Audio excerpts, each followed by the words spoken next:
Oi, pessoal! Hoje a gente vai mergulhar num tema que, olha, tá em cada cantinho do nosso dia a dia, mesmo que a gente nem perceba, o direito ambiental. E vamos descobrir juntos que ele é muito mais pessoal, muito mais fundamental do que se imagina. É, de fato, um direito de todo mundo.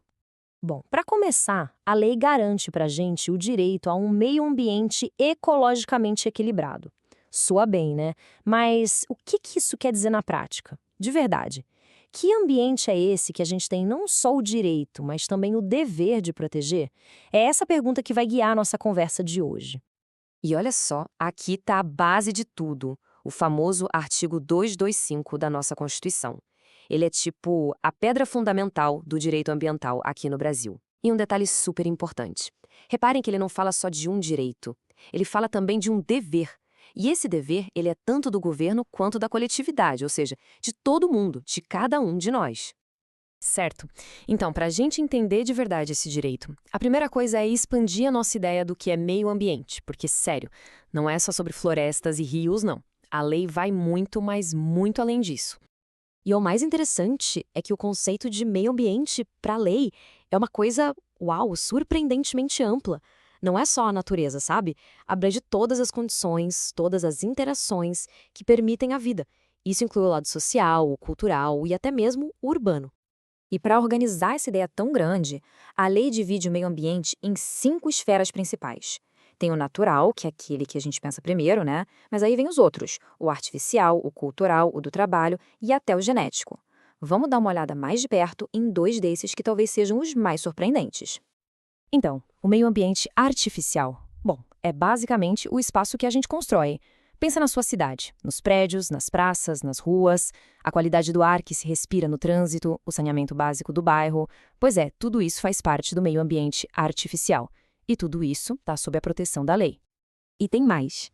Temos também o meio ambiente cultural. Esse aqui protege o nosso patrimônio, sabe? A nossa identidade como povo.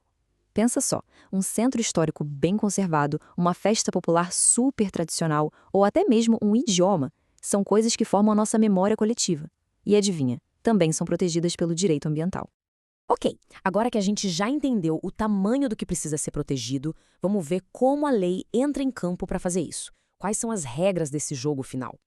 Olha, de forma bem direta, o direito ambiental é o conjunto de regras que organiza essa interação do ser humano com a natureza e com todas aquelas outras faces do meio ambiente que a gente acabou de ver. É a lei que coloca os limites e diz quais são as responsabilidades de cada um. E para entender de verdade como essas regras funcionam, a gente precisa falar sobre os princípios. Pensa neles como se fossem o DNA do direito ambiental. São as ideias centrais, a alma da coisa, que guiam os juízes, os políticos, os advogados, todo mundo na hora de aplicar ou criar as leis. Beleza, então vamos ver agora os princípios mais importantes em ação.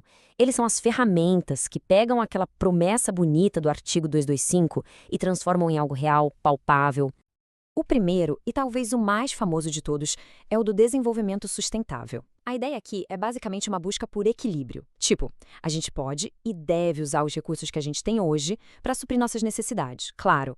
Mas tem que ser de um jeito que não acabe com as chances das futuras gerações fazerem o mesmo.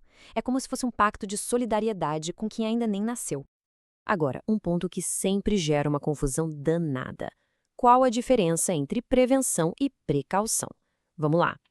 Prevenção é para quando o risco é conhecido, é concreto. A gente sabe que uma obra vai ter algum impacto, então se exige um estudo para minimizar esse problema. É tipo ver um buraco na estrada e desviar. Já a precaução lida com a incerteza, com o risco que a gente não conhece direito. Na dúvida se um produto químico novo faz mal, a precaução diz: melhor não arriscar, vamos esperar para ter certeza. É o famoso seguro morreu de velho. E isso nos leva direto a outro princípio fundamental, o do poluidor pagador. Mas calma, a ideia aqui não é criar uma licença para poluir, tipo pague e pode sujar. Não é isso. A ideia é atribuir responsabilidade. Funciona assim. Primeiro, o empreendedor tem que colocar na conta dele os custos para prevenir a poluição. Segundo, se mesmo assim o dano acontecer, ele tem a obrigação de reparar tudo, de deixar como estava antes. É claro que na vida real, calcular o custo de um rio poluído e garantir que tudo seja consertado é um desafio gigantesco, mas a regra é clara: quem suja, limpa, ou melhor, paga a conta para consertar. Juntando todas essas peças, fica bem claro que proteger o meio ambiente não é uma tarefa só para especialistas ou para o governo, né? Isso traz a gente de volta exatamente para o nosso ponto de partida. O ponto central, o coração da coisa toda, é que essa responsabilidade é compartilhada. O texto da Constituição não deixa dúvida, é preto no branco. O dever de defender e preservar o meio ambiente em todas as suas formas é de todo mundo.